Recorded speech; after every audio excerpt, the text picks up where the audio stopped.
Socrates was just kind of a humble, curious guy. That's how he's presented in the early dialogues. He's a bit annoying because he asks too many questions. And in the early dialogue, Socrates is always emphasizing that he doesn't know anything either. Right? That's what he says in the Apology. He knows more than, I think, Chaerephon, because Chaerephon knows nothing and thinks he knows something, whereas Socrates knows nothing and he thinks he knows nothing. So he's right about one thing at least, right? And that's why Socrates thinks the oracle at Delphi said that he was the wisest man, because wisest is he knows nothing, right? 3, 2, 1. Welcome to the Shape of Dialogue, James. Great to be here. Yeah. Thank you for coming here. So, James Kierstead, is that how to pronounce your name? Kierstead, yeah. Yeah, beautiful. Who are you? It's a good question, actually. I'm a classicist, or I was a classicist. I used to work at Victoria University of Wellington. And now I work at the New Zealand Initiative, and I'm a researcher in mainly higher education, but I also write random things on democracy and New Caledonia and other subjects that catch my fancy. Right. And why did you study classics? Oh, I get that question a lot. I'm asking myself a lot that question these days as well. But isn't it just a really cool thing to study? Yeah, I mean, that's probably part of the answer. Yeah. I think that's part of the answer. Part of the answer was that my family is from Canada and we moved to England at a certain point. And my parents, being Canadians, thought, oh, it's so great that they have these nice old schools in England, so let's send James to one of them, and my brother as well. So I went to a pretty traditional school, and so they offered Greek and Latin. And I was already interested in Greek mythology, since I had Greek myths read to me by my mom when I was going to bed when I was a kid. So I kind of leapt at the chance to do Latin, and especially Greek. I've actually really always been more interested in the Greeks. Studying Latin has been something I sort of had to do, because normally if you do classics, you do both. So yeah, that's how I got into it. And the other thing was that in England, the university degrees are quite narrow. You can only study 1 or 2 subjects. You know, if you study English literature, you just study English literature for 3 or 4 years. And someone gave me the advice that if I did classics, I could do a range of subjects within that discipline, because it's sort of inherently interdisciplinary.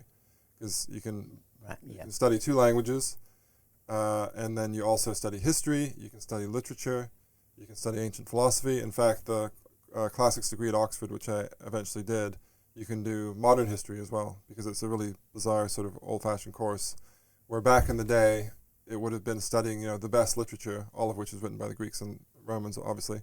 The most important history, which is obviously Greek and Roman history, and then they were a bit more open-minded when it came to philosophy. So you could do any kind of philosophy paper or course. And that was under the classics, in the classics department? Yeah, I mean, actually, technically then there wasn't even a classics faculty, because Oxford is organized in a really bizarre way. But the course was called Literae Humaniores, strictly speaking, which means the more humane letters. And the idea of that was, I think, if you go back to the 19th century, a lot of people went to university to become priests. And so they would study divinity or something like that. And so this was basically the humanities degree. It was the letters, the literature, which was not so much sacred, but more humane. So you'd read Homer and Virgil rather than just reading Augustine and the Church Fathers and so on and so forth. Right. What's the relationship between the classics and Christianity?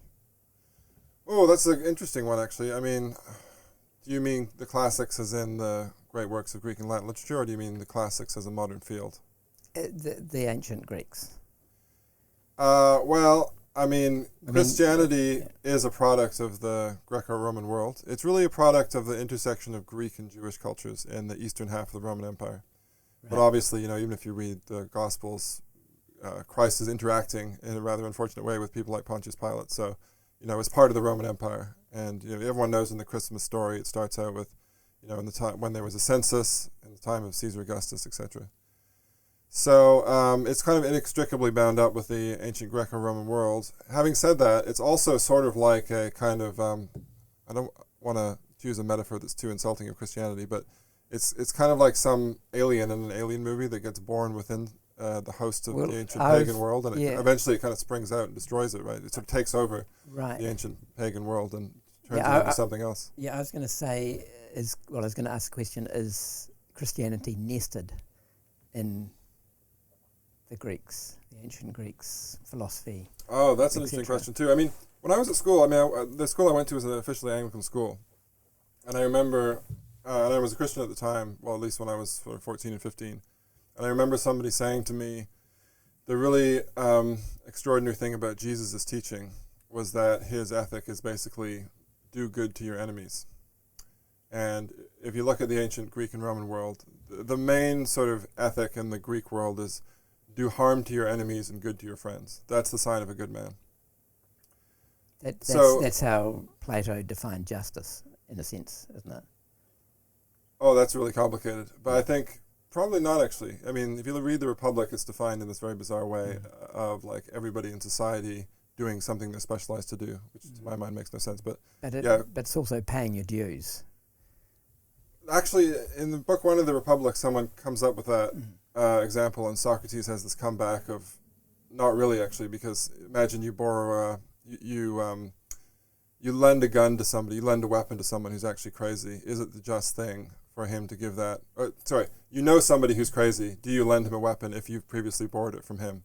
And the answer seems to be no, that wouldn't be a just thing to do, because this crazy person would take the weapon and go out and kill people, right? So justice in Plato is complicated. But I remember hearing that, and then soon afterwards I was reading some of the earlier Platonic dialogues, and Socrates in the Platonic dialogues does often say that it's better to have bad things done to you than to it's better to have bad things done to you than to have good things done to you, basically. You should do good to others. You should do good to your enemies. So it's actually kind of quite precociously Christian in some ways. Right. So yeah, it's better to have bad things done to you than to do ill to others. I think that was the thought I was reaching after. Right. And that seems to go against the sort of mainstream Greco-Roman morality. So I think Christianity kind of encouraged certain trends and sort of bulked up certain trends that were already present in the ancient pagan world, but which were by no means dominant. And once Christianity really gets going, that becomes then the sort of main ethic of the world. I mean, of that part of the world of Christianity. Doing good to your enemies. Yeah, I mean, at least ideally, right? That's not that everyone flawlessly did it. A lot of Christians obviously didn't do it. They started wars against people and so on and so forth. But yeah, that's become the new ideal. And love thy neighbor. Yeah, that's right. And it's I've recently read Tom Holland's book Dominion about the history of Christianity, and he thinks that the most important thing about Christianity is this idea of it glorifies the victim, really. The idea is that the downtrodden are actually the holy, and that's a kind of inversion of what arguably was the case in the pagan world, where if you go back even to Homer, the Iliad, it's a sort of heroic ethic of, the hero is a sort of doer of deeds and a speaker of speeches. And you're not supposed to be downtrodden. I mean, this is what happens to Hector. He gets dragged around the city on the back of a chariot. That's kind of defeat. And for Tom Holland, at least, Christianity is more about, you're the victim. So that's that thought I was talking about before that you do find in Socrates too, is that you'd rather have bad things done to you than to do bad things to others. If you're going to put Socrates or Plato's philosophy into one sentence, what would it be? Oh, man, these are hard questions. Plato or Socrates? Well, there's the whole Socratic question of whether they had the same ideas. You mean Plato and Socrates? Yeah, Socrates didn't write anything down. We have a lot of works by Plato, something like 30 odd dialogues by Plato. There's a huge amount of literature on like how much do Plato's writings reflect what Socrates actually thought. And I think the usual story is that the early dialogues reflect what Socrates was really like, and then once you get into the middle and later dialogues of Plato, especially the middle dialogues of Plato, it's more kind of Plato using Socrates as a mouthpiece. So I think what Socrates seems to have thought, if you go with that theory, Socrates was just kind of a humble, curious guy. That's how he's presented in the early dialogues. He's a bit annoying because he asks too many questions, but he's kind of really interested in things like definitions, like what is justice, for example, or what is piety. Like you read the Euthyphro, one of the shortest dialogues. It's really just like, what's piety? And he talks to this other guy, and it turns out the guy has no idea what piety is. And in the early dialogue, Socrates is always emphasizing that he doesn't know anything either. Right? That's what he says in the Apology. He knows more than, I think, Chaerephon, because Chaerephon knows nothing and thinks he knows something, whereas Socrates knows nothing and he thinks he knows nothing. So he's right about one thing at least, right? And that's why Socrates thinks the Oracle at Delphi said that he was the wisest man, because wisest is he knows nothing, right? I am because I know nothing, almost. Yeah, or at least I am wise to the extent that I am ignorant, or I know I'm ignorant. So that I actually think that's a pretty good a pretty good candidate for a one-sentence expression of Socrates' philosophy. Plato's philosophy, again, we could be here all day, but I mean, I think Plato's philosophy is also in a way kind of beautifully simple, but there's so much going on. So the one sentence would be something like this. It's going to be a long sentence. You ready? Everything we see in the world are actually shadows of universal essences, which exist in a metaphysical realm. And we all partake of these things in an imperfect way. And with training and with knowledge of mathematics and other fields, we can gain more knowledge and come closer to those essences, which will then allow the people who approximate those essences most perfectly and know the most about those essences to be perfectly moral. Because ethics is simply the knowledge of the essence of the good. And those people who become perfectly moral by perfectly understanding the essence of the good will be the ultimate rulers of the state. That's it. That was a long sentence, but I think that was a good sentence. Yeah. It sounds very Christian to me.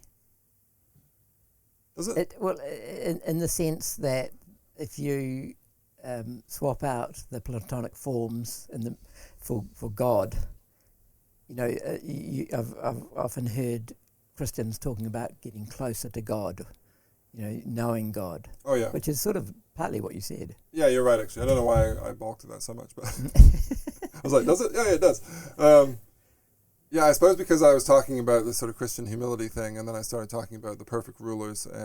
But you're right. I mean, it's sort of like a theocratic vision, and you can have a theocratic vision whether your theology is this Platonic idea of the essences, or whether it's a Christian idea of becoming close to God. And in fact, of course, Neoplatonism, Plato's thinking as kind of reflected through later thinkers, does have a big... What period? Sort of Renaissance? Yeah, Renaissance. There's some Platonists in Italy, especially around that time. But 1500s? 1400s? Yeah, maybe around then. I'm thinking of like Pico della Mirandola and people like that, but is that right? But also earlier, like even in the Dark Ages, really. There are Neoplatonist thinkers, and also Plotinus, for example. And those thinkers are really, I think, latching on to this idea of these essences. And that's the main thought that goes into Christianity, the idea that, yeah, there's this other world and we're a mere reflection of it. Together with the Platonic idea of the immortality of the soul.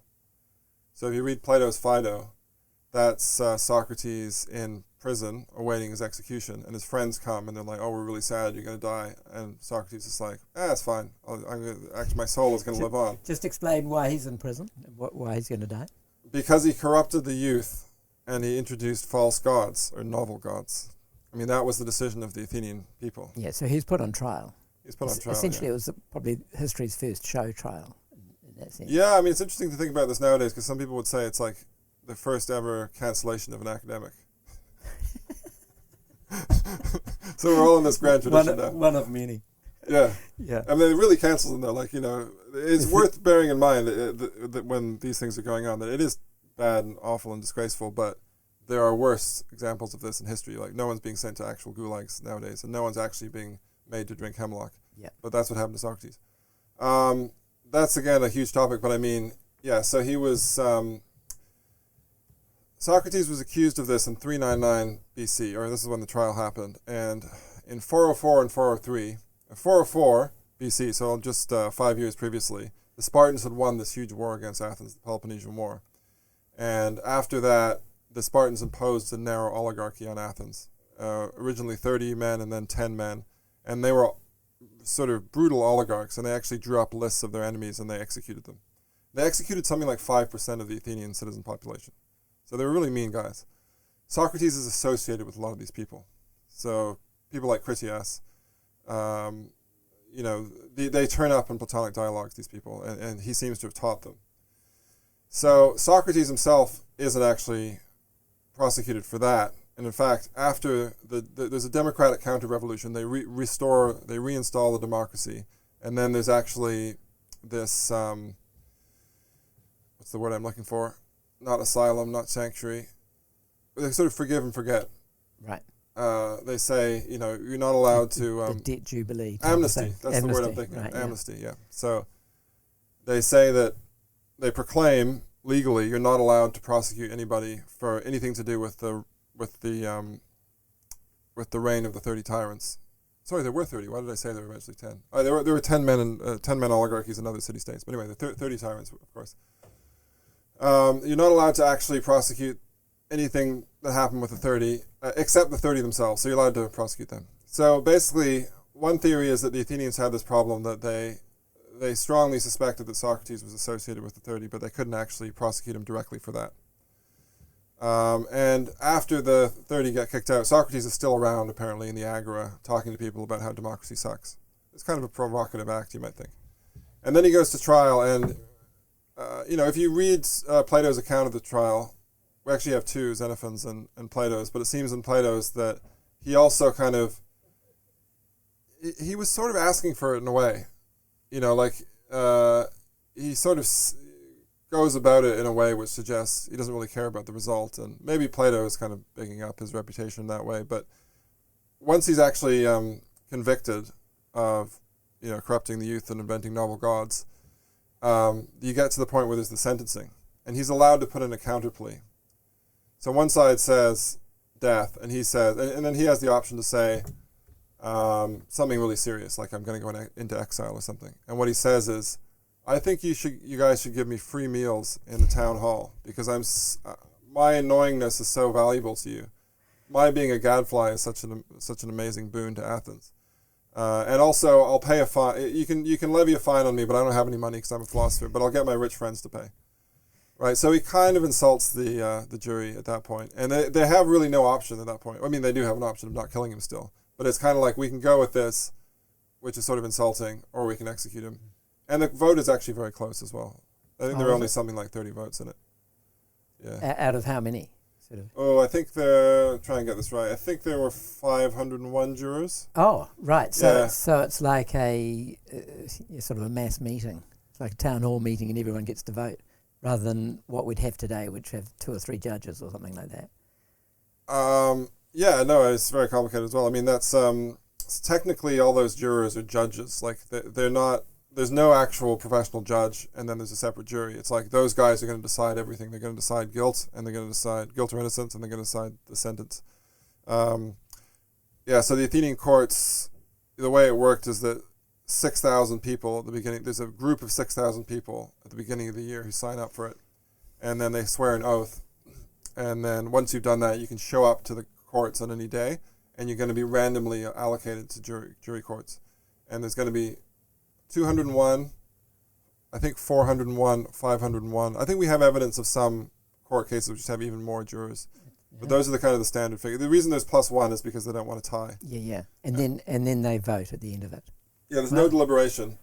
In other Athenian institutions, there's lots of deliberation, but there's no deliberation, and then they vote by secret ballot.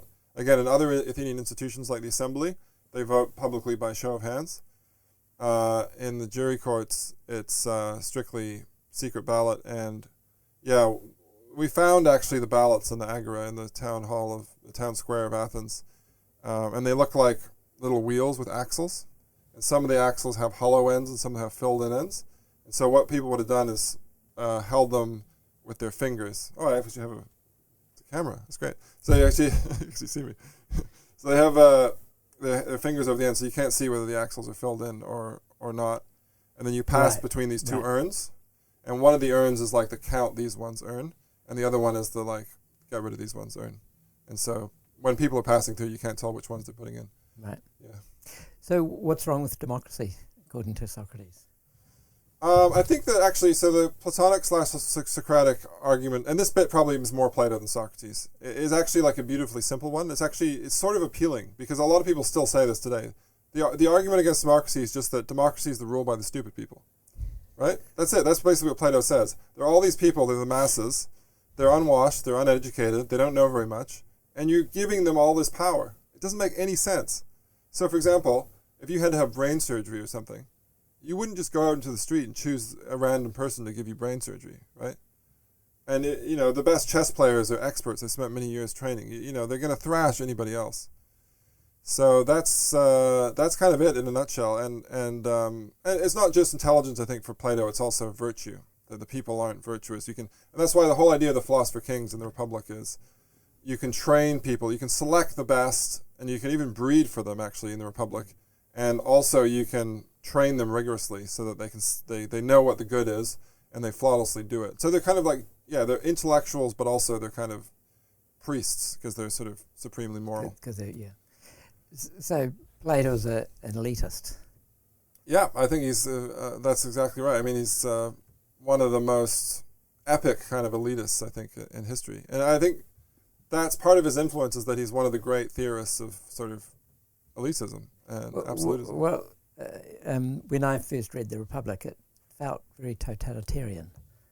So is he a totalitarian elitist? Yeah, well, this brings us to Karl Popper a little bit. So Karl Popper, who lived in New Zealand and wrote The Open Society and Its Enemies in Christchurch, Volume 1 is all about how Plato is bad, basically.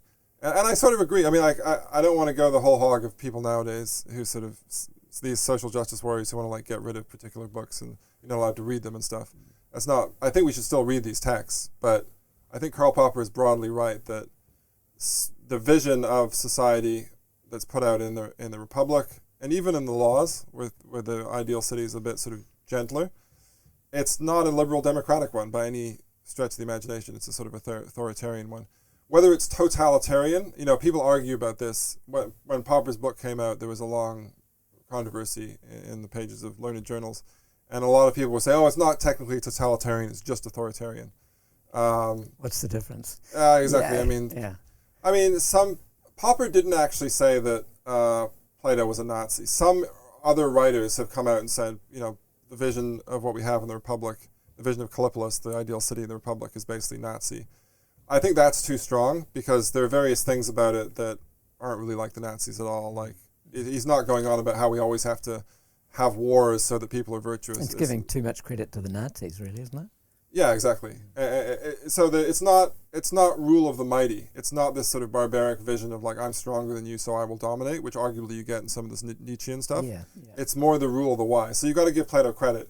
The ideal is the rule of the virtuous and the wise. I still think that doesn't work, but that's the ideal. Yeah. So he was actually saying knowledge of something is good, virtue is good. So knowledge plus virtue is going to be a good leader, good ruler. Yeah. Yeah. So I mean, in the Protagoras, this dialogue where a famous sophist comes to Athens, and usually these dialogues, a famous sophist comes and they sort of have a boxing match against Socrates. What a sophist is. Oh, a sophist is like a learned, it's an intellectual. He's like a YouTuber. Like a sophist in ancient Greek. An influencer. It's like Jordan Peterson or something. That's who the sophists are. And they go around, they do talks, and they come on people's podcasts. And so Protagoras came to Athens, and everyone was like, "Oh, you should totally do a collab with Socrates." So they literally they get Socrates. This young guy is really excited to see this debate. He gets Socrates, and they go to this house where they know there's all these intellectuals, including Protagoras. Which book is this? This is Protagoras. The dialogue is called Protagoras. And one of the questions Socrates asked Protagoras seems to be a Democrat, is why are the Athenians so stupid? When you go to the Athenian assembly, when the Athenians want to consult somebody about, when they want to talk about building a new fleet of ships or something like that, they consult the shipbuilders, the professional shipbuilders. If anybody else comes up, and tries to advise them, they just shout them down because they're not shipbuilders. If they want to talk about building a new temple, they speak to the specialist architects. If anybody else stands up and says, "Oh, I'll advise you on a new temple," they shut them down. However, when it comes to the affairs of the polis, the city-state, anybody can stand up in the assembly and advise the city-state, including shoemakers and craftsmen and basically rabble. So why is that?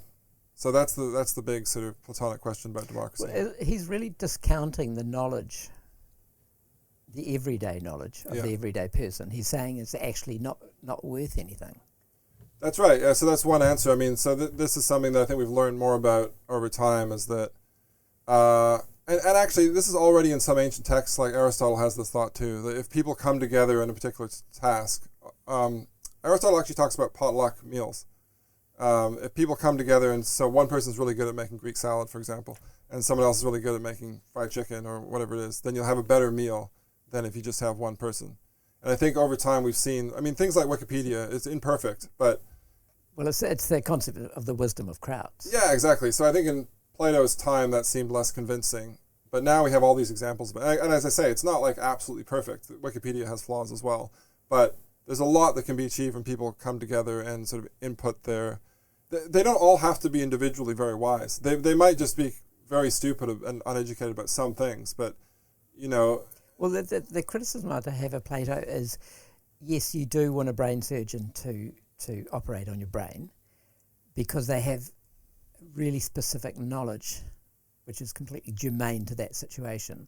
But when you, in politics, it's not so specific. It is, there are so many different fields, there's so many different domains.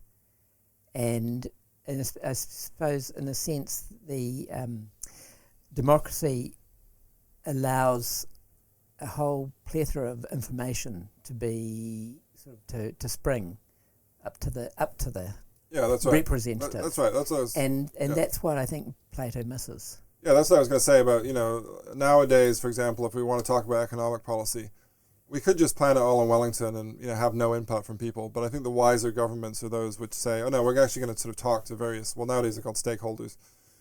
So like the average farmer in Christchurch, maybe he doesn't have a great classical education, maybe he doesn't read political science books, but he probably knows a lot more about farming in Canterbury than people in Wellington, right? Yeah. So you want to take that on board. It's not like all these individual people have like a veto or they can decide on their own what's going to happen, but you want those inputs because they contribute to a picture which is more accurate. Another way of putting it is 5 million minds is better than one mind. That's right. And so I think Hayek also had this thought about economics, the idea of the market. You know, the price is set by all of these interactions, and they tell you things about how much people want a product and how scarce it is.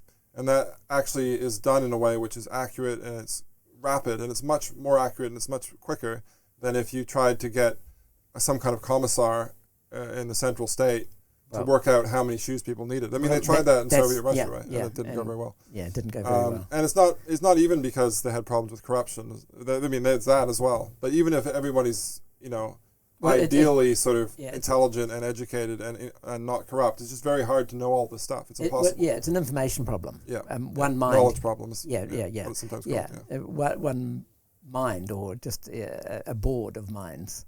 You know, 5 minds can't work out. Yeah. What 5 million minds can work out. Exactly. Yeah. Yeah, and then there's all these because information is randomly distributed. It's not centralized. Yeah, it's definitely distributed. Yeah. And then there's all these other problems too, like as I mentioned, there's the problem of corruption that Plato seemed to think if you just get these people's educations absolutely right, then they'll be completely flawlessly, you know, they'll be incorruptible. But, you know, if you look at the historical examples of where we've tried this a lot. Like arguably before the modern period, this was the sort of default setting, apart from in ancient Greek city-states. But in most places we've had like these kings or priest kings or whatever. And, you know, it's not that these societies completely collapsed, but it does seem that they were unjust in the sense that the people at the top were able to cream off and extract various benefits from the society, which arguably wasn't theirs. Yeah, well, I mean, I suppose one way of looking at sort of pre-democratic regimes is they were essentially gangs run by the people with the most power, the people who could inflict the most power. Yeah, I mean, that's Mansur Olson, the economist, has this... Say what's the name? Mansur Olson. Okay. Funny name. I don't know what Mansur is. Yeah. M-A-N-C-U-R. A man.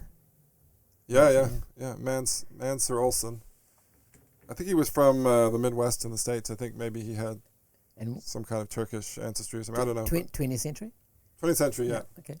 And he has this idea of stationary bandits. So states as stationary bandits. So the bandits, you're walking along a road, on your carriage, you're going along a road, the bandits come and they say, give me some money. And his idea is basically like states are like that, but they're just in one place. Yeah. And so they're trying to extract as much money as they can from the population without it undermining their ability to continue collecting those amounts, right? So you don't want to kill the peasants because if the peasants die, it's like, oh crap, I don't have any taxes anymore. But they also instill order as well. So it's not just a one-way street. No, that's right. I mean, there is benefit to the people as well. Yeah, I'm not actually saying I agree with that 100%. I think it's an interesting idea. And I think some societies do seem to approach that. I mean, I saw a presentation once about the Byzantines. The Byzantine Empire, and this historical economist did some math and basically decided that actually that was very close to this limit where you're extracting as much as you possibly can without actually killing the golden goose, the lower classes. But most societies aren't like that. I mean, that's an extreme example. I mean, and as I say, like a lot of pre-modern societies probably came pretty close to it. But the states, like this, even sort of strong monarchical states, appeared all over the world for hundreds and thousands of years. So there must have been something that people were getting out of it. I mean, at least the elites. But I think also it was solving certain problems of collective action that, the hunter-gatherers weren't solving. And that's really the story of civilization, like why you get these, what to us seem like obscenely hierarchical states all over the place. Egypt, Mesoamerica, China. Well, it's one way of communities being able to scale. That's so right. A hunter-gatherer community can't really scale on a sort of essentially a socialist regime, or maybe it's not a wrong word, a very egalitarian regime.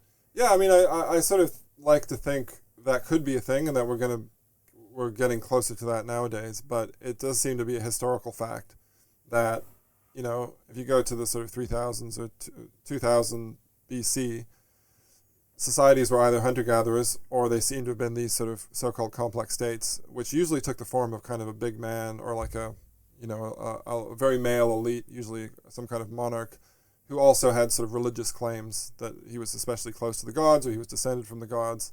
And he likes putting up these big pointy buildings, to show that he's connected to the gods, and he has all the gods must be smiling on him, because if they weren't, how could he put up this big pointy building? Yeah. Going back to Plato, in a sense, Plato was absolutely right. The perfect leader would be the perfect leader or the perfect person. So a philosopher king who's completely good, completely virtuous, completely knowledgeable would be the perfect leader. But his problem is his theory on human nature. It falls short on that front. In terms of this corruption problem? I mean, the problem is any ruler is going to be a human, and humans have multiple foibles. Yeah, I think that's the problem. I mean, but you could also take the thought experiment further and say, like, just imagine X hypothesis. Just imagine, for the sake of the argument, that we do actually manage to train. We find and we train this like perfect philosopher king. Would that be good? And this is actually a question that John Stuart Mill poses in one of his essays. I think on liberty or on representative government. I think on representative government. Anyway, and his answer, I think, is basically it still wouldn't be that good, because people have a natural proclivity to want to kind of run their own affairs and to engage in some kind of political activity. I mean, it seems weird nowadays to say people want to do politics, because we often think of politics as pretty kind of hard-hitting and annoying and exhausting. And actually most people don't want to. No, most people don't. But I mean, I think that... But on a personal level, most people are involved with their communities. Yeah, exactly. So whether it's the sports team or the rowing club or whatever, in a sense, that's a sort of a micro form of politics. Exactly, and people may not all want to be MPs, but if I said to you, "Look, Michael, tomorrow this is great news for you. We found this person who's perfect in every way, and he's really much more intelligent than you, and he's much more virtuous as well, and he's just going to run all your neighborhood is just going to be run by this guy. Isn't that great?" You'd be like, actually. And part of that might be because you suspect him of being actually corrupt or something. Part of it, I think, is just like, no, it's like part of what I think of as a good life, to be able to actually have choices and to exercise them and disagree with others and come to a conclusion with others and stuff. Sort of have your own volition. So that leads me to the question, is that a Western attribute? Or are you saying that applies to all cultures? I mean, I think what we're doing now is kind of like ideal political theory, and I think that these things. You mean what the West is doing? No, I mean what we're doing in this podcast. Okay. Which is, of course, extremely significant. I was wondering what we were doing. Yeah, me too, actually. No, I mean, we're thinking kind of in political theory terms, and I actually think that these things are. I think they're universally applicable in the sense that this knowledge problem, for example, is a universally applicable thing. I think that all societies have these same problems with human interactions, and centralization will get you a certain way, but it's only going to get you so far. And after a while, more advanced societies have more knowledge inputs into them from a more sort of diverse, larger section of the population. Then there's the question of, how often do these more democratic state forms occur in different societies?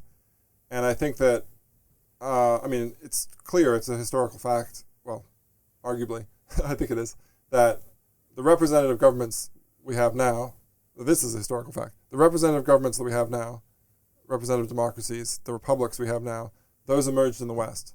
And a lot of the more eastern states which now have these state forms, such as India, they clearly derive them from the West. India seems to have had its own republican traditions if you go really far back to the ancient times, but they didn't design the modern Indian constitution on that. They designed it on the basis of things like the American and the French. And there's no accidents that they were colonies of England. Yeah, that's right. I mean, they got exposed to these ideas through Europeans. So yeah, the representative democracy in the modern world comes through Europe. You can say the same with Japan. They got the idea from the Americans. Gave them a solid push in what I would argue is the right direction. This is a huge topic as well. But I mean, but just going back to my question, which was, you're saying we, in the broader sense of the term, want individual volition, be able to express ourselves. Yeah. And my question is that a particularly Western concept, or are the cultures more enamoured with a powerful ruler lording over them? I mean, you only have to look at Russia and their proclivity with czars. No, that's a really good example. And China would also be a good example. In a sense, the current regime is an extension of previous regimes. Yeah, some people see this as just a question of sort of historical memory. These cultures just have sort of autocracy built into them in some way. So like with Russia, it's kind of like you get the czars, and then you get the red czar of Stalin, you get the sort of Soviet elite who are often like they rule as monarchs, especially Stalin. And then you get Putin, who claims he's a kind of Republican president and prime minister, but he's actually a czar as well. And in China, interestingly, I just read this book by Walter Scheidel about China and the West, or really the West and the rest, but he talks a lot about China. And China actually, you can graph it. You can look at like the largest state that has happened in particular areas, and what percentage of China or of Europe those states take up. And you mean land area? Land area, yeah. So you look at the Roman Empire. It takes up like 70 or 80% of the area of Europe plus North Africa, and then so the graph kind of goes like that. It's quite high amount, and then through the rest of European history, it's quite close to the bottom. There's no other state that gets even a majority of that area, and sometimes there's Napoleon and there's Hitler, and they go through, and the graph kind of spikes, and it just goes up and straight down again. China, it actually looks like it's sort of a castle wall, the crenellated effect where you have the Han, the Qin, and then the Han, which is the first empire. It collapses, and then you have Jin or something, and then you have Tang, and then it collapses again. Anyway, you got all these dynasties: Ming and Yuan and Ming and Qing, and they just all keep getting up like that. But they're all highly centralized administrations. Yeah, pretty much. So to different degrees, but basically, it's true. And over vast landmass. Yeah. So that's a big historical question of why that's the case in China and it's not in Europe. But I think nowadays... And just on that point, I mean, China's essentially, the regime's been going for about 2,000 years, is that correct? Yeah, so the Han Empire, the warring states China was sort of, I think it's sort of 4th and 3rd centuries BC, and then the Qin state, one of those warring states, takes over everybody else. That happens in about 220 or something BC. Then it quickly collapses and you get the Han. And the Han Empire is into like the 3rd century AD. And so since then, and actually in Chinese historical memory, there's whispers of like previous empires, like Xia and things. But I think historians nowadays think that you can't, in Zhao, like we can't really say much about them. Yeah. But there's always this idea in Chinese political thought that there's going to be this one big empire across at least the north and, or the south separately, but ideally like the whole area. But no, I mean, I still haven't answered your question. Like nowadays, are some people more inclined towards democracy? I think it's sort of on PC maybe, but the answer is maybe more inclined to freedom. I'd put it that way. Slightly different things, but I think the answer is yes. And this is actually kind of it's an interesting point, because if you go back to when I was doing my undergraduate degree, the big political thing was with the Iraq War, and one of the questions was, can Americans and Brits go into another country and just get rid of its autocracy and install a democracy? Of course, there were other things that people were talking about, whether it was really for that or whether they just wanted the oil, et cetera, et cetera. But that idea, I remember people having that debate. And at the time, one of the things the people who were more optimistic about that said was, you're racist if you think that Iraqis can't have democracy. And it was actually quite a solid point, because a lot of the PC people were like, oh yeah, crap, like we don't want to say I don't want to be racist. Exactly. We don't want to say that Iraqis can't have democracy. And I'm not saying the Iraqis can never have democracy, but it's just, I think there's a lot of evidence now that democracy is one of these path-dependent things, that it's a lot more likely. Just explain path dependency, because a lot of people don't know. Path dependency, so it's the idea in social science. I mean, one thing leads to another. Yeah, it's really kind of an almost deceptively simple idea, that it's not just the case, well, with the democracy, it's not so much the case that it's just sort of random, or you can sort of just have this podcast broadcast in Iran and everyone's just going to be like, oh yeah, let's have a democracy, or in China. Yeah. It's more like these things are kind of determined by many different conditions. It's like building a house. First you have to build the foundations. You can't build the roof first. Yeah. And once these societies are on a certain track, it's not like they can never change from it, but it just takes more effort to change it, right? And so I think that nowadays there's a lot of streams of research that are converging on this idea that the West, and also the breakthrough of representative democracy in the West, it depends not only on just the ideas, it also depends on different social structure. Yep. It depends on the economy, how that was changing in the early modern period and then into the Industrial Revolution. Yep. It depends on things like Christianity, even religion, because religion has an effect on family structure and so on and so forth. Yeah, so it's democracy rests on a bed of culture. Yeah, that seems to be the case. It's a bit like laws. You can make laws, but people actually have to obey them for them to hold any water. Yeah. So correct me if I'm wrong, but Plato said the regime maketh the man. Was that Plato? I've always let's pretend it is Plato. It might be. I mean, but my point is that particular regimes instill a particular culture within a person, and then that culture creates the regime. It's a sort of a circular. Yeah, no, circular there is stuff in Plato in the later books of the Laws, and also I think in the later books of the Republic, where he talks about the sort of tyrannical soul, like the different regimes. Right. The rule of the Greeks thought of political regimes as of three types: the rule of the one, which is monarchy or tyranny; the rule of the few, oligarchy; and the rule of the many, which is democracy. And Plato does talk about the tyrannical or the monarchical soul, the democratic man and the oligarchic man. So there's this idea that they go together.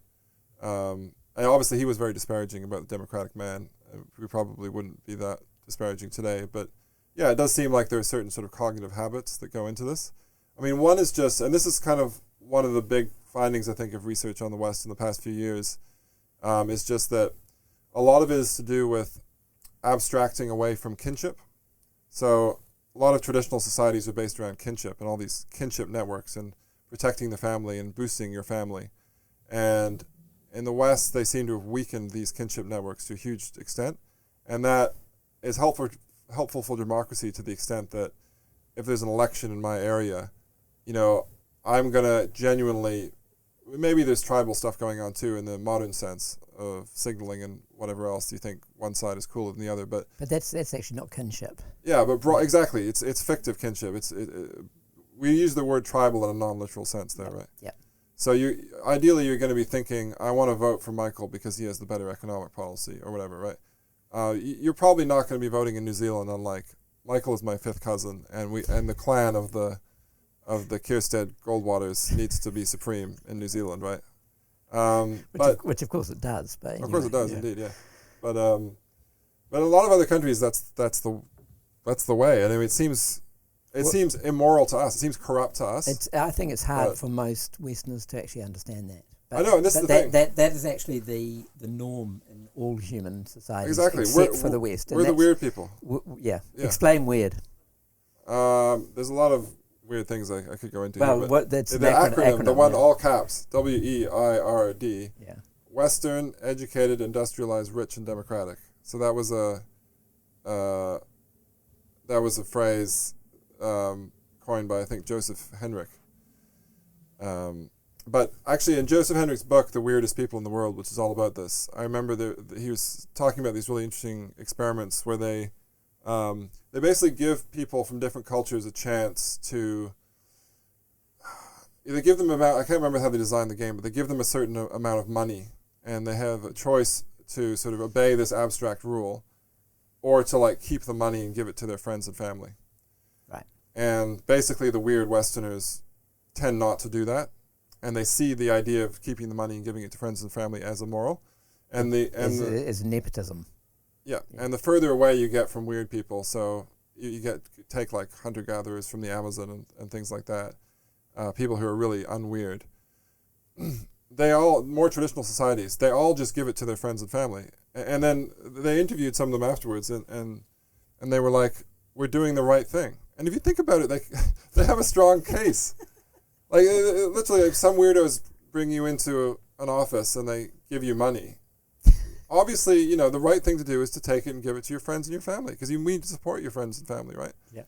Why would, and they give you this weird abstract rule that you've never heard of, that you have to do this and this. Like, why would you pay attention to that? And I think one of the people they interviewed from a non-Western society actually said something like, Americans must make very bad friends. Right? Because they're not helping you. What's the point? Why would they prioritize this abstract rule over helping their friends? Yeah, so it's actually completely logical in many respects. Yeah. But I mean, you can see that there are these differences in various outcomes in the weird societies, the non-weird societies, in terms of economics and progress and development. And so what we ended up doing because of our weird religion, Christianity, actually seems to have all these benefits. Yeah, I was actually, because when you were saying that, I was thinking Christianity, love thy neighbour, turn the other cheek, all those sorts of things, which is not about, it's sort of protecting the anonymous rather than protecting, kin-based relationships. That's a good point, yeah. I never thought of it that way, yeah. I mean, I think that a lot of the research about the impact of Christianity now is more into this impact it has on family structure. So things like monogamy, so very strict monogamy, where it applies to elites as much as anybody else. It's much more egalitarian, basically. Yeah, well, didn't the church in the Middle Ages, they, what's the word? They encouraged people not to marry their cousins and things like that. Oh yeah, that's also a huge thing. Yeah, so marriage to kin wasn't a good thing. Where in traditional societies, you want to marry your uncle or your cousin because it keeps the resources in the family. Yeah, right. So there are all these different options if you want to keep things in the family in traditional societies, and a lot of them have recourse to them. So Christianity, the Western Church, so the Catholic and then the Protestant Church, separate from the Orthodox East, they promulgated all these different decrees through Middle Ages and beyond, even back into the Dark Ages, basically saying you can't marry your first cousin, you can't marry your second cousin, you can't marry your third cousin, you can't marry your fourth cousin, you can't marry your fifth cousin, you can't marry your sixth cousin. Like, it gets to that point where they say you can't. I don't even know who my sixth cousin is, right? Yeah. And also, besides that, if your brother's wife if your brother dies, you can't marry his wife. Like, there's all these, you can't marry in-laws. Yeah. So there's this expansion of the incest taboo. So why did the church do that? I have no idea. Like, there was a reason. I can't remember what it was. I mean, I mean, they had these effects. I don't think that the church was definitely not thinking in the Middle Ages, this is going to lead to the Industrial Revolution, right? Or this is going to lead to a more egalitarian society by undermining kinship and boosting civil associations. Was it a way of boosting their own power? Yeah, I think that probably was part of it, because you have these cases which are quite impressive where the church will actually rule on sort of the marriages of monarchs. Henry VIII. That's one of the reasons why it seems Anglicanism became a thing. It broke away from Rome because Henry VIII wasn't allowed to divorce his first wife, Catherine of Aragon, by the Pope. Yeah. But I think also the Christian church just had, as we would say nowadays, hang-ups about sex. I mean, I think that part of Christianity is just this this idea of virtue being sexual continence, which exists in other cultures too, like Buddhism has it, but it's very strong in Christianity. It's stronger than in the ancient world. So in the ancient world, you see men in particular are quite promiscuous. They have wives that they have legitimate children with, but they also have recourse to lots of different types of prostitutes. And also man on man and also, sex. yeah. Yeah. And in Sparta too, woman on woman sex, I think. Is that correct? Yeah, maybe. I don't know what the evidence is, but the term lesbian would. Yeah, I mean that comes from Sappho of Lesbos. Yeah. Yeah. So yeah. And that's obviously woman and woman sex. Yep. Yeah. Yep. Right. So so Christianity seems to have. I mean, I think it's historically true that it was repressive in that sense. Now, that's not to say that it didn't have any positive flow-on effects. In fact, what we think now is that it did have all these positive effects. So it's very interesting now as you see some of these Christian mores eroding slightly in the West. Well, I mean, so those Christian mores, did they lead to the nuclear family? The nuclear family is one of them. Like, I think that Hendrik talks about several different features of the Western family, which are very strange in the rest of the world statistically. Mm-hmm. And one of them is neolocality, which is when you get married and you go and start your own household, separate from the rest of your family. Most cultures don't do that. Yep. And also this idea of the nuclear family, like it's the 2 parents and 2 kids, and it's not the grandparents and the cousins. Like if you go to India, apparently that's much more common, right? So, yeah. Part of that is the function of the social welfare state, that retired people don't have to, you get a stipend from the government, so you don't have to live with the young kids. Yeah, I don't know, but I think that the nuclear family might have been emphasized even before we had welfare states. Yeah. Like if you go to 19th century Britain, I think there was still more. But what I'm saying is the welfare state, which is a Western invention, aids the nuclear family. Yeah, that's interesting. They probably go together in some sense. Yeah. So that's the kind of new theory of the West, I think. But I'm sorry to say that in my own field, my X field, I suppose, my X field, it's not really to the fore. And in fact, you have a lot of these. What do you mean? What's not to the fore? The idea that so there's a lot of this research suggesting, and it's not just Joseph Hendrik. I mean, he draws on a lot of other people's work, suggesting that the emergence of liberal democracy and high producing economies in the West is almost sort of overdetermined by this historical path that the West went on, which included things like Christianity and family structure and civil associations, because when the family weakens, you have to kind of cooperate with people through other means.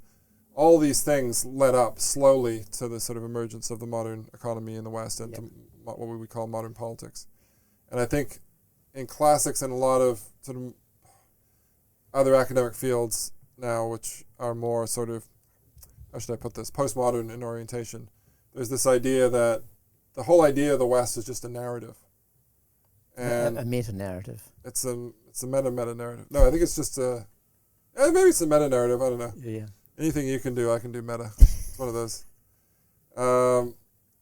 So sometimes things that we tell ourselves are just narratives, like they're false. But in order to determine that, you actually have to look at the evidence, right? A narrative doesn't have to be false. No, exactly. Narrative doesn't have to be false. Yeah. And sometimes we tell ourselves stories to big ourselves up. And so postmodern academics are very good at pointing that out. But sometimes we can tell ourselves narratives in order to do ourselves down, which can also be inaccurate. So what are the postmodernists saying? They're saying the West is just a story and it's nothing special. It's just a story that we tell ourselves to big ourselves up. And, okay. And also... So it stems from arrogance in a sense. It stems from arrogance. We kind of retrojected on the past. If you look at people in the past, they didn't all think about Western civilization. And to some extent that's true, that the phrase Western civilization, if you look at just those 2 words, is relatively recent. Well, that's actually an interesting question. When did it come into the lexicon? I think there's this woman, Rebecca Futo Kennedy, who's done work on this. I think it's 19th century, maybe 20th century. Right.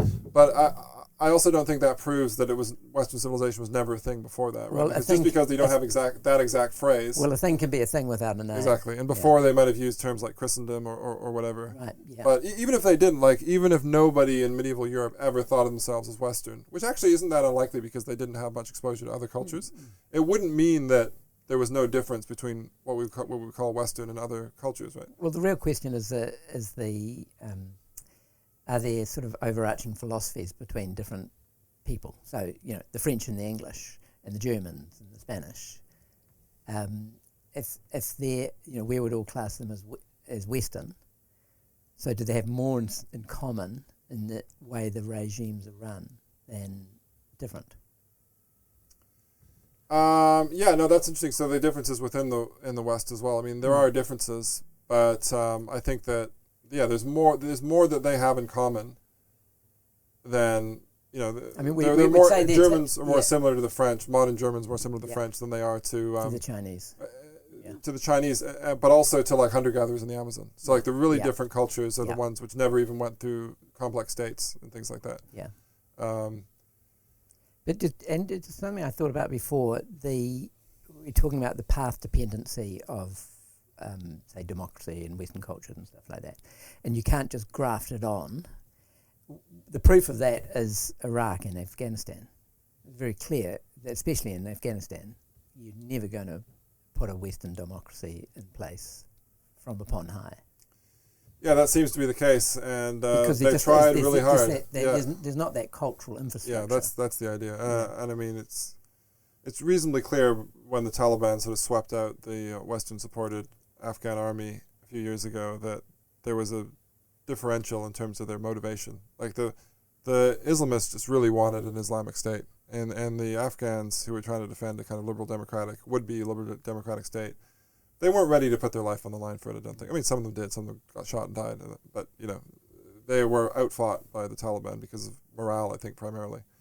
So it's a really interesting historical moment, I think, to look back at that and think, maybe actually what some of us were told was sort of a racist thought that Afghans and Iraqis couldn't have democracy. I mean, Iraq, I think, is doing better in democracy. And it's not that, the idea isn't that they will never have democracy because there's something genetically wrong with them.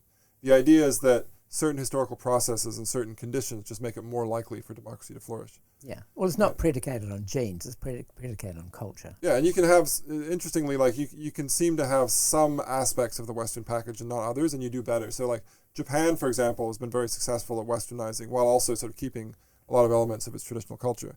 And why is that? Well, they had just having a state for a certain amount of time actually gives you a boost in various ways. So there are a lot of things at play here. India as well is now is an unusually poor democracy. Most democracies are richer than India. So these are all statistical patterns. It doesn't mean that you're predetermined not to be democratic. But I mean, to go back to this sort of postmodern take on the West, I think what a lot of them would say is, look, it's a phantasm because there's all these differences within the West. It's so multifaceted. Like the Germans are different from French people, etc. Yeah, okay, that's fine. But then it's the same. You could say the same about Islam. You could say the same about China. There's lots of different cultures within China, right? And then they say, well, the borders are really fuzzy. Like what's the West and what's not the West? Is Russia the West? But again, you could say that about Islamic countries, like like Turkey. Is that, do we class that as Islamic country? Yeah. So it's not the case. What they're saying is just because it's grey, there's no such thing as black and white. Yeah, just because there are fuzzy boundaries and we don't know how to define every sort of case, it doesn't mean there's not a thing there. So it's like... And they're also saying you can't generalize. Yeah, people say that a lot nowadays.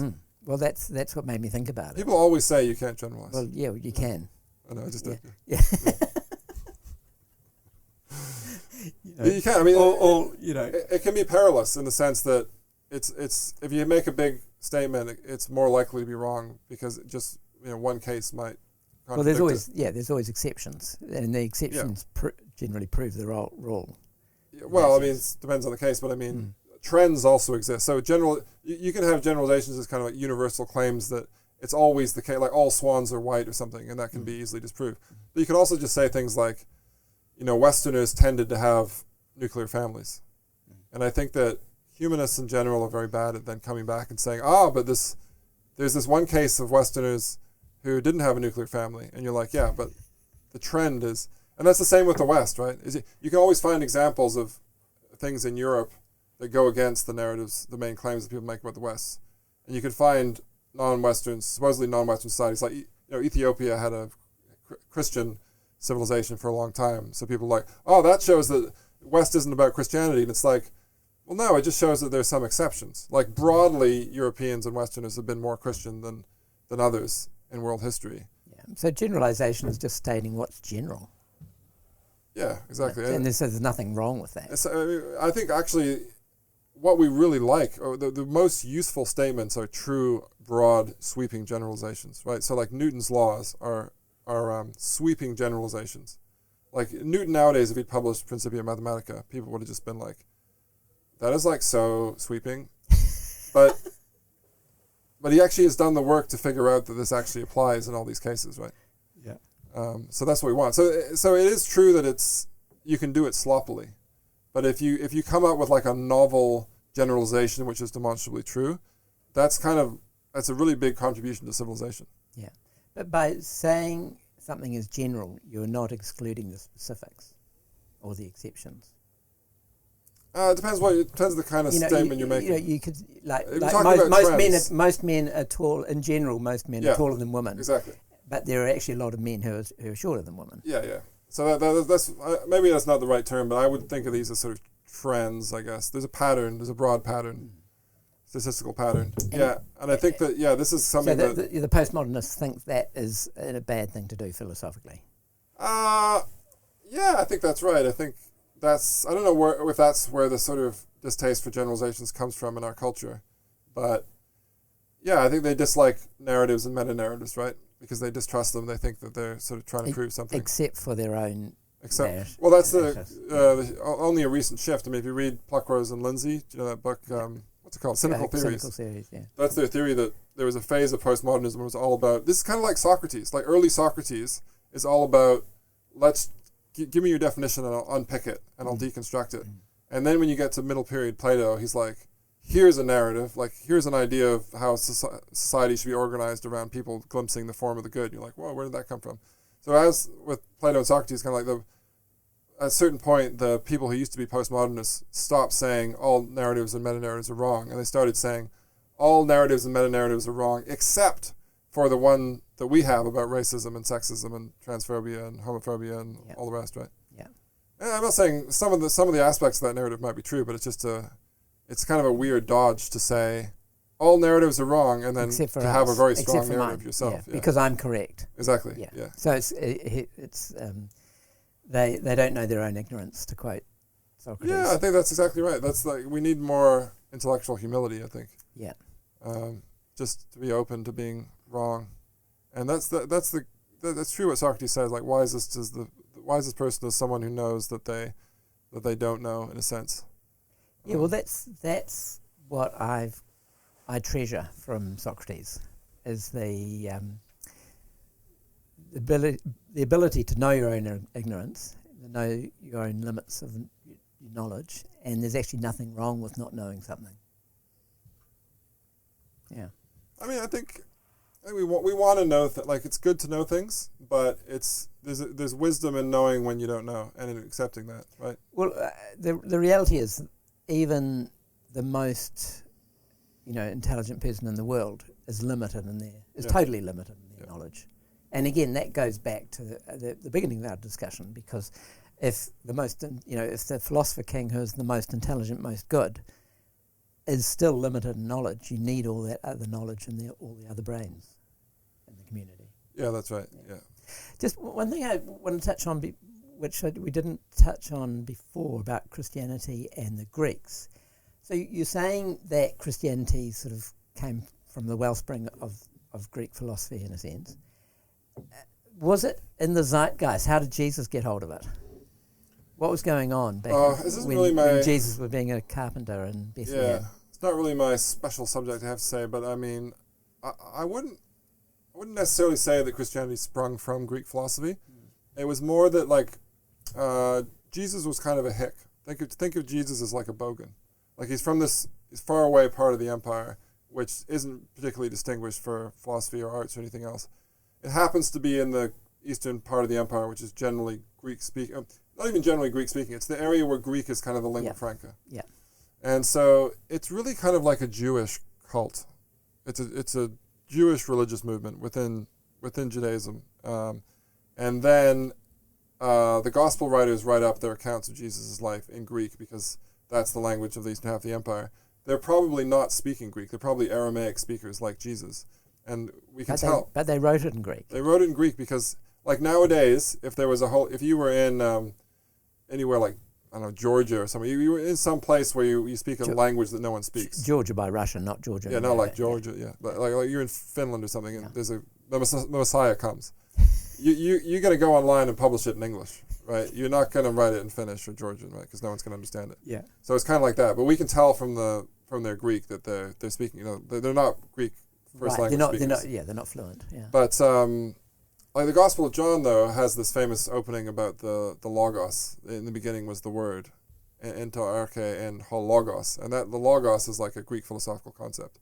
So at a certain point, it starts to intersect with this long Greek philosophical tradition. And once you get into the Church Fathers and stuff, they have this really fascinating kind of struggle with the pagan literary past. St. Augustine as well is tearing himself apart about this, that basically the Christians think they have the truth about the universe. But they have to accept that, like, Christianity is kind of a hick creed at this point, and they don't have the sophistication of the pagan literary past. Right. So they try and kind of surpass it and write these. Augustine's City of God in some ways is like an attempt to show we can write really good books as well. We can write massive intellectual achievements. So. What's the importance of religion in... Okay, well, I'll rephrase that. What's the importance of Christianity for the West?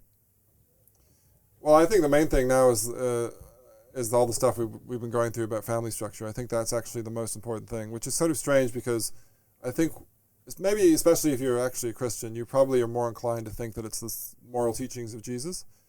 And to some extent, those things were important, but only, I think, because they changed the family and hence the sociological structure of the West.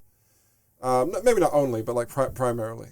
So I'm not actually sure that it's been that influential just through the sort of more philosophical things that Jesus said. Except to the extent, as you said, like loving your neighbor is kind of a pro-social thought. But like a lot of the great religions have that kind of stuff already. Buddhism has the idea of loving kindness and... What does Islam have? I don't know, actually. I'm sure it has something though, right? I mean, because it has, one of the great pillars of Islam is charity. Yes. So there are some pro-social ideas within Islam, even if it's just within the world of Islam. Yeah. So it's not an idea that's completely absent to other religions and also like other non-religious philosophies like Epicureanism. You're still supposed to be. You're not supposed to kind of cause trouble for yourself. It's more emphasized in Christianity, though. Yeah, but going back to what you're saying, so you think the biggest effect that Christianity has had is on the structure of the family? I think that's something I've been persuaded by Joseph Henrich's work and the other people that he draws on. Right, it's essentially taking it away from this kin-based structures to a nuclear family where, in a sense, strangers are equal. Yeah, and then that sort of the mind. That sort of emphasizes, it gives a fillip to non-kin associations, and then you start to see things like the growth of monasteries in Europe and the growth of universities and guilds, and all these things we now think actually helped Europe get to economic modernity as well. So essentially there's non-kin tribes. Yeah, that's a good way of putting it, actually. And the Greeks, interestingly to me as well, the ancient Greeks, I think, had some kind of proto-revolution along these lines, which wasn't Christian. Like one of the things Cleisthenes does, the founder of Athenian democracy, is he creates these artificial tribes, and he puts the citizenry of Athens into 10 tribes that he just basically makes up. Right. And his idea seems to be to get them collaborating and stuff like that. Right. And Christianity seems to have done that on a massive scale in Europe. But I think I've been more persuaded ultimately by that line of thinking, which is kind of summarized in Joseph Henrich's book. I think Tom Holland would say the impact of Christianity was more this idea that the underdog is actually God is actually kind of in the underdog, in the victim, rather than in the mighty and the proud. Well, I mean, Christ, that's him writ large, isn't it? Yeah, I mean, Holland goes on a lot about crucifixion. Like, crucifixion is a horrible punishment that you basically reserve for slaves. Like, Spartacus' revolt at the end of the movie with Kirk Douglas. They all get crucified. I think that really happened, too. Yeah. So Romans thought of crucifixion as like, oh, you're extremely low status and you've really messed up and you're being killed in this horrible fashion. And Jesus, the Christians are like, this is actually the Messiah. God is this low down slave being crucified. It's actually kind of astounding. So I think Colin's right about that. It's kind of a change, and that's partly why I think Christianity does so well ultimately, because it's so novel. You know, it's so novel. Also, it actually taps into most of the population. Most of the population aren't philosopher kings. Yeah, that's right. And there's Nietzsche So deprecates it for this reason, right? He says it's kind of a slave morality. Yeah. But if you're actually, as you say, most of the population, you're lower class, there might be something going for it. I mean, some people think Buddhism in India has a similar advantage just because it's not, it emphasizes other things than the sort of caste system. Yeah. You mentioned universities before. You've been working on issues relating to universities. What have you been doing? Right, so this is my work at the initiative. That was good. We did a really big tour of history and stuff I love. But I also love this, actually. I think it's important and interesting. So when you say the initiative, say... Oh, yeah, the initiative. This is the initiative. Yeah, but what is it? It's the New Zealand initiative. It's the New Zealand initiative. It's a think tank, public policy think tank. And does it have a particular philosophy backing it? Where's it coming from? So it's nonpartisan. It's funded by subscribers, which tend to be businesses. It's an open secret, I think, that we look kindly on free markets and free enterprise, which to me just makes a whole lot of sense, because the kind of economic transformations of the world that we've been talking about, they were created by free enterprise. So it's generally a good thing.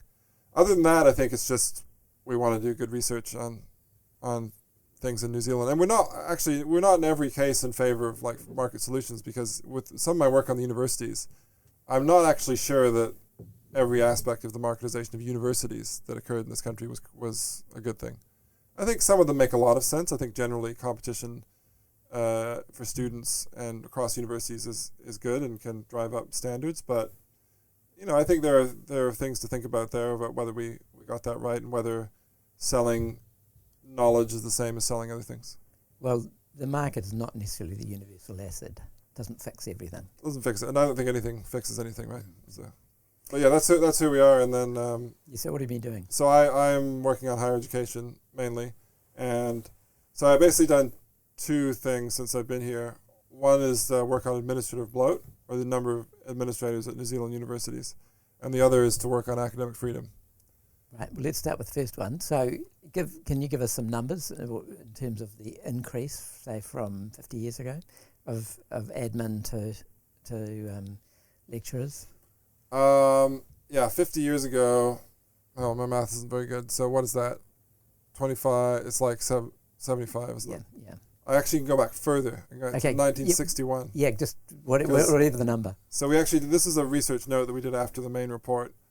We looked at the official yearbooks of New Zealand, of Statistics New Zealand, and all the way through the 60s and 70s and 80s, there are more academics at New Zealand universities than non-academic employees. What's the ratio?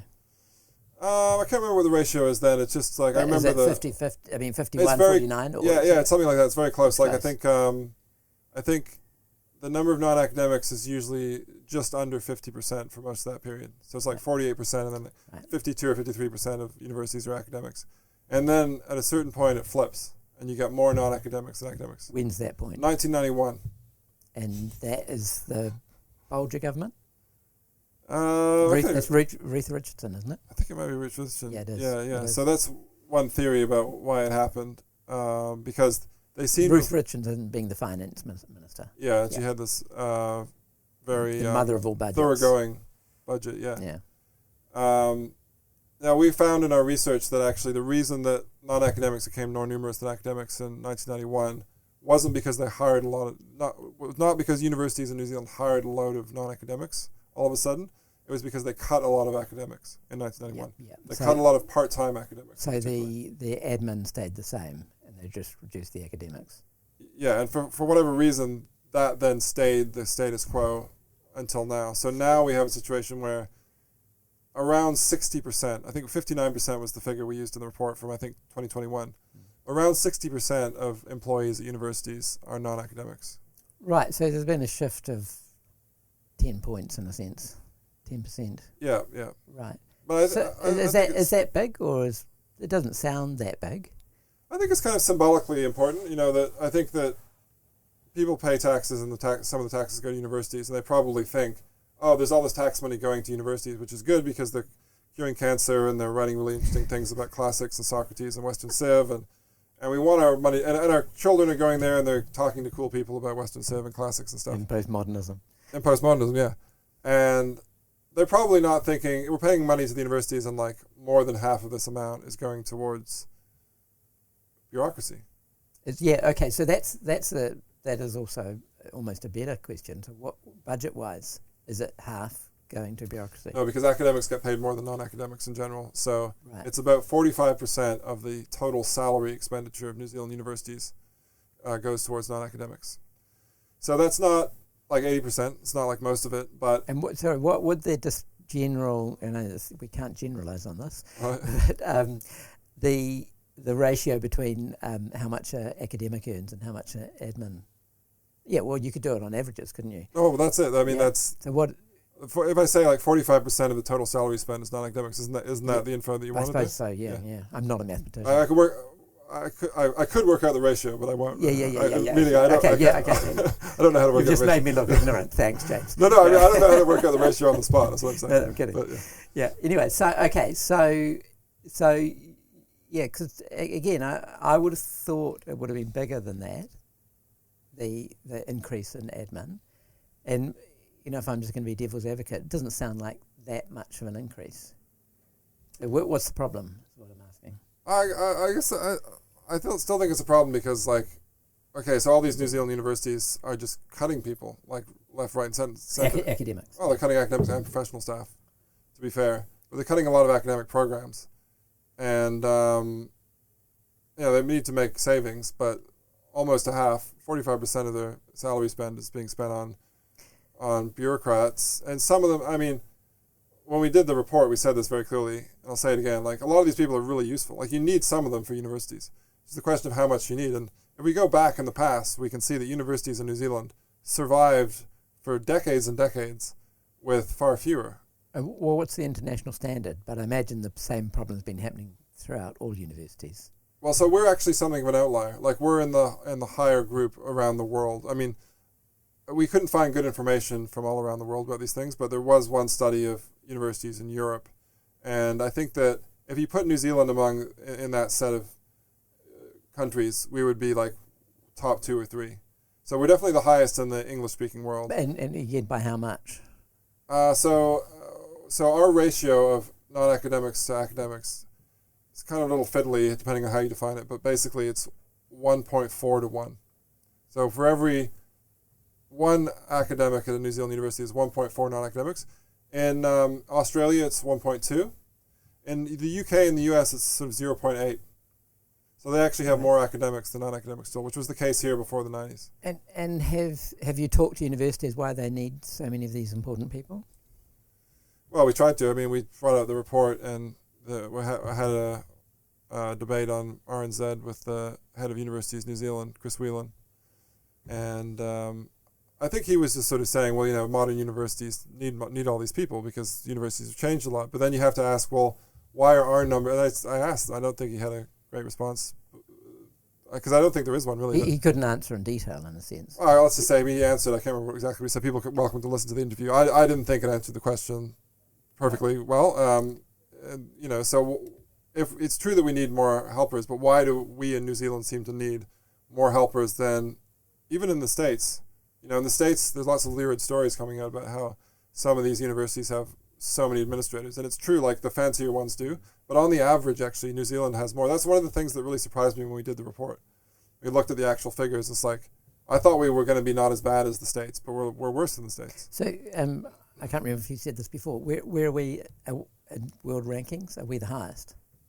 Who's the highest? We are. We don't have. I haven't seen, and I don't think there are complete studies on this for like African and Asian universities. The ones that I've seen in Europe, we're one of the top. We have one of the highest ratios in the world. The only one that I know, sitting here with you right now, that's higher is Iceland. And they have it's weird because it's such a small country, right? And they have 6 or 7 universities, which is arguably more than they should have. But yeah, so. So you're essentially saying that we're wasting good taxpayers' money on unnecessary bureaucrats. Yes. I mean, I'm also saying that I think it's a problem for the university as well, because it distorts the university's mission. I mean, I think it's not that like all the administrators are crazy and are trying to sort of stop people teaching or whatever. It's more just that if the university is sort of majority academics, then I think it has a certain tone to it, which is that the university is primarily about research and learning. It's not about kind of imposing taboos. It's not about necessarily money or branding all the way down, although of course academics get paid well, so they seem to like money to some extent. Yeah. But I think with that number of non-academics, and a lot of them are managers as well, like that's one of the big changes as well, that if you look at the internal composition of these bureaucracies, there are a lot of them are managers in student welfare, and there are far fewer people than there used to be proportionally who are librarians and technicians and stuff. Oh, okay. So well, that's actually an important distinction, because essentially a librarian or technician is key. It's not, in a sense, not too much different from an academic. Yeah, exactly. You couldn't have a library without a librarian. Yeah, so that's another aspect, I think, that people might well think, our tax money is going towards these universities. People are doing great research, and they're having these interesting conversations, and they're educating students. But they also need help, and so people might be thinking, oh, of course they need librarians, of course they need people to like fix the lights and stuff.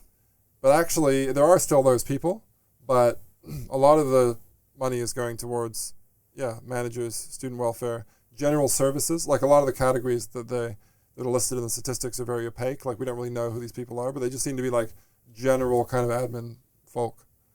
And I'm suspicious of some of them, and I think that I've had experience of some of these people, like especially the ones who are in the sort of DEI field. Explain DEI. It's diversity, equity, and inclusion. We haven't done a formal study of how many of those people there are in New Zealand.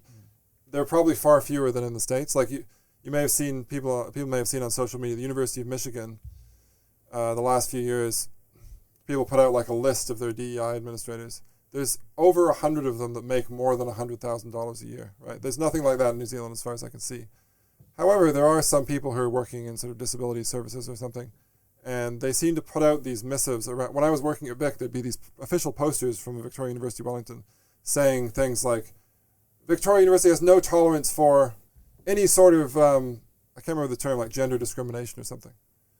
And you sort of think, okay, that's fine. I don't feel inclined to discriminate people. Did that stop you discriminating people left, right, and centre? Well, I don't think I was in the first place, which is another point. Like, why do they need to have these posters? Right, it was obviously such a burning issue at Victoria. No, but it seems to like my suspicion is that they put them up because they don't like TERFs. Like my suspicion is that a lot of these issues, there's the official view, right? And I think on that issue, it's like you're meant to think that there is a spectrum of genders and there aren't two sexes. And I'm not saying that people can't think that. I mean, obviously they can. I will have a discussion with them. But it seems like these missives being sent out by these people, they were really kind of anti-debate. And then my question was always like, who are these people and what power do they have over me? And like, who decides that we're going to roll out this sort of propaganda campaign on behalf of Victoria University? Well, I mean, it sounds more like a priesthood than actually administrators at a university. I mean, what's the function of a university? It's to create knowledge. Exactly. And it's not to sanction people. And in New Zealand law, in the Education Act, it says that students and academics have the right to state unpopular and controversial opinions. Mm-hmm. So they should be putting posters up saying, whatever and however offensive your opinions are, please share them loudly. Yeah. How many times did you see that poster at Victoria? Oh, the one, but there was this whole series of them. That poster, yeah. hasn't yet come to pass. You must have missed it. I'm still an adjunct lecturer. I could suggest it. Right, yeah, you should. Okay. I think they'll even remove my adjunct lectureship if I did that. Academic freedom. This is a good segue to academic freedom. Is there such a thing anymore? I'll just something I have said on a number of podcasts, so apologies if you've heard it before, but at a recent talk, after the talk, a person sitting next to me said, I listened to your podcast, blah, blah, blah. Thank you so much for what you're doing. And I thought, well, I'm not really doing that much. And she said, yes, you are. You're saying things we can't say. And I said, what do you mean?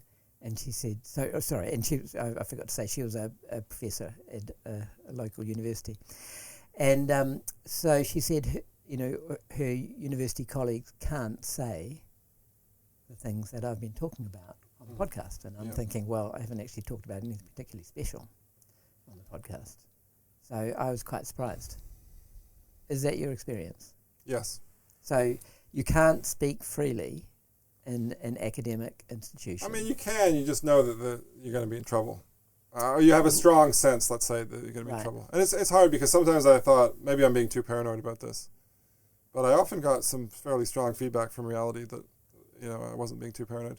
I think, it's not just me as well. Like in the report that was just about to come out on academic freedom, we looked at various testimonies, some of which we got straight from academics, some of which were given to the Free Speech Union when they did one of their surveys. They had like a last question saying, would you like to say anything in your own words? And there's lots of that. I mean, there's hundreds of testimonies, and a lot of them say there's a line, there's like a party line which comes down from on high from the senior administrators about what you're supposed to believe on certain things, and you're not allowed to. And if you go against it, you're risking not getting promoted, maybe even getting made redundant.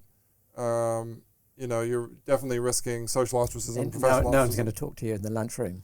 No one's going to talk. It depends on the view, but the two ones which in the surveys people said they felt least comfortable talking about in the modern New Zealand university were the Treaty of Waitangi and colonialism. That's one topic, and sex and gender. Well, you can talk about them as long as you say the right thing. That's right. Yeah. But I suppose that they asked them how comfortable would you feel discussing these things, and a lot of people obviously didn't have the exact view of the university. And it's really the Treaty of Waitangi thing is really bizarre because, I've talked to historians, for example, who actually studied this period, and they said they were made to go into these sessions to be educated about the Treaty of Waitangi by these people who had no experience in the field, right? Right. So experts are being educated by non-experts. Exactly. Well, for ideologues, in a sense. Yeah, I think it's pretty clear. Everyone has a view, right? And so you can always accuse another person of being an ideologue. But I never went to one of these sessions, but from what I've heard, they weren't conducted in a scholarly, in a sort of seminar manner where it's kind of like, here's a theory I have about the Treaty of Waitangi. It was like, no, this is the truth about the Treaty of Waitangi. It mandates affirmative action.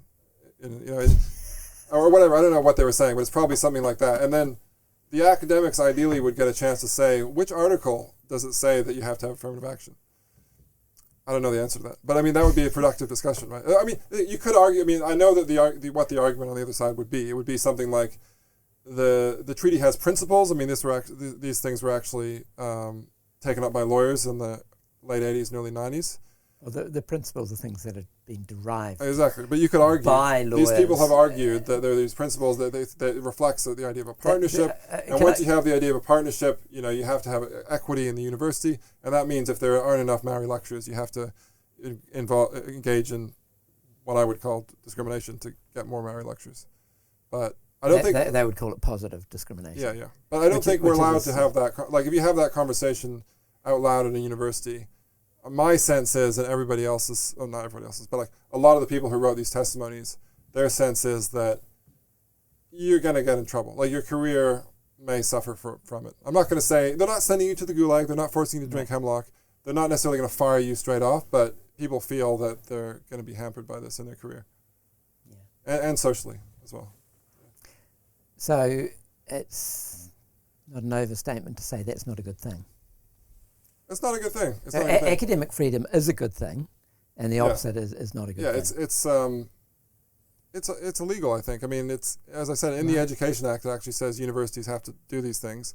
Vice chancellors should be energetically protecting this. University administrators should be protecting it. They're the ones who actually should be protecting it. Arguably, they're already obliged to. They already have a duty to do so. So why are they not? I'm assuming they're not. Because they're human beings, and we all have a tendency. Throughout history, we've had this tendency to want to sort of clamp down on the other. And anyone without these sort of radical progressive views now in the university is the other, because they're in a small minority. They're axiomatically wrong as well. Why is that? I'm saying they're axiomatically wrong. I think that's the way they're seen, yeah. It's kind of interesting, like the whole TERF thing, the so-called trans-exclusionary radical feminism. That has been an interesting... Just explain what that is. And trans-exclusionary, this isn't my term, it's a term that people who have that term applied to them also don't like it, we should note. but this is what they're often referred to. And these are sort of people... It's used as a pejorative. Used as a pejorative often, I think, yeah. But I also think it's a kind of it's a good descriptor. Sometimes you need to use it. But so these are people who, like 10 years ago, and probably still would define themselves as on the left. They're quite feminist. Sometimes they're called radical feminists. Like sometimes they're very strong feminists. And so it's not just, it's important to stress, I said before, it's like anyone who doesn't take the progressive view. It's also some people who used to be under the progressive umbrella who are now saying, actually, I don't agree with this one. I agree with everything else in progressivism, but there's this one thing that I have doubts about, and then they say, well, they usually say something like, it's fine to say you're a woman if you want and wear a dress, that's fine, but I don't necessarily want you in my changing room, can we discuss this?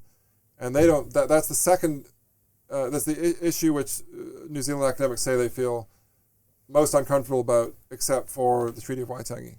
So there are a lot of these people at universities who feel unable to discuss that issue. And that's that poster I saw, I think it was trying to say, you may only discuss gender in the mandated way. I don't even think gender is really the term. I prefer the term sex. But see, that I think I could say this now because I'm out of the university, but I would probably worry about it if I was still at the university. Let's just drill down on that, because that is an astounding statement. So you would be concerned about using the word sex rather than the mandated word gender. Yeah, I would. Right. Especially like in a meeting or something, I would. Right. It would basically be like declaring war. So you'd feel like it was a huge step. If I was at a meeting at the university and someone's talked about gender and I said, to be honest, I don't really think gender is such a thing. Maybe there's just two sexes. Like, I think that would be extremely provocative. That would be considered like extremely provocative. I wouldn't be surprised if somebody made a complaint about you in that situation. Right. The psychology surrounding things like that is fascinating. Why has it got to that? Why do what are people so scared of? Well, they're scared because we're naturally social beings and we don't want to be socially ostracized by our peers. And academia is very much a kind of peer network. You think about how academics get ahead. It's often by, I work with my advisor. My advisor not only thinks I'm doing good work, but likes me, likes the work I'm doing. And these people know each other, even if it's international. Like, they all go to the same conferences and stuff, and all these networks. So you don't want to be sort of cast out into the beyond. You want people to think you're nice. You want people to think you're intelligent. These are all normal things. And the problem with academia now is that there's such a massive skew. So this is something that we have good evidence for from all around the world. Actually, from New Zealand, we don't have excellent evidence, but something similar seems to be going on. But everywhere you look in the English-speaking world, at least, academia is massively left-wing, and it's getting more so. So there's a study which was done in the States of individual disciplines and the ratios of right-wingers to left-wingers. In fact, in that case, it was Republicans to Democrats in various disciplines. And in the sort of most balanced disciplines, like I think business and economics, the ratio is only sort of 5 Democrats to 1 Republican. In a lot of the bigger humanities fields, English, history, classics, and things like that, it's like 20 or 30 to 1, right? And in some fields they looked at, I think anthropology, maybe communications, they weren't able to find any right-wingers. Like they looked, I don't know what their sample was. But a friend of mine said to me, well, if they're teaching, dance or music or archaeology, what does it matter? Well, I mean, yeah, I actually sort of agree with that in the sense that, like, I think if people were angels and they could be trusted to keep their politics out of the classroom, it wouldn't really matter. I actually don't think, I don't think it would be a huge deal, even if we went back to like the 70s where there were more left-wingers. It was maybe 60s, let's say, when the more bohemian generations started to flood into academia. When there were like, there was a majority of maybe like 60% left-wingers and the rest were right-wingers or centrists or something.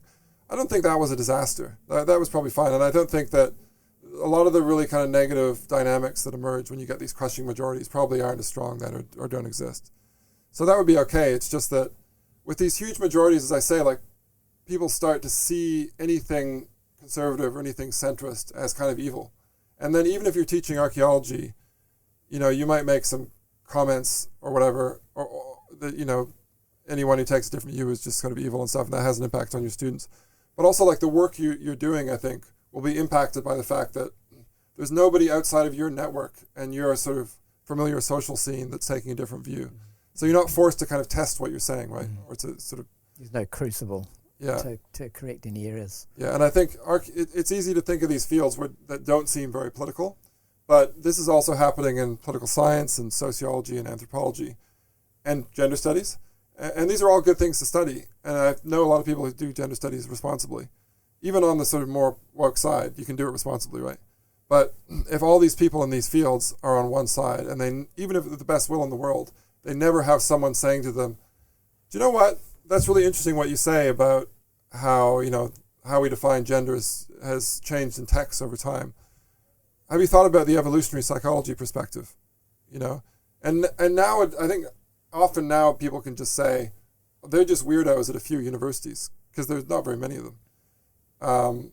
But I think if there were more people like that in the academy, they'd have to say, oh, I have an argument against that. And who knows, they may be right? Maybe there are convincing arguments against that, but they're very rarely aired in contemporary academia because the attitude is often just like, those people are weirdos or evil or whatever. So this proclivity to groupthink, to quote Orwell. Yeah. Well, I think we should finish there. But I think you're a classic example of why we should study the classics. I do too, actually. Yeah. I think everyone should study the classics. I think one of the best arguments. I think they're a great thing to know about. Good. Okay. Yeah. Thank you, James. Thank you.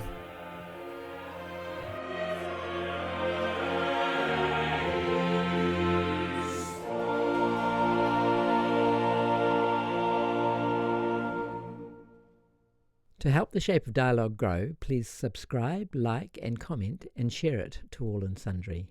Many thanks.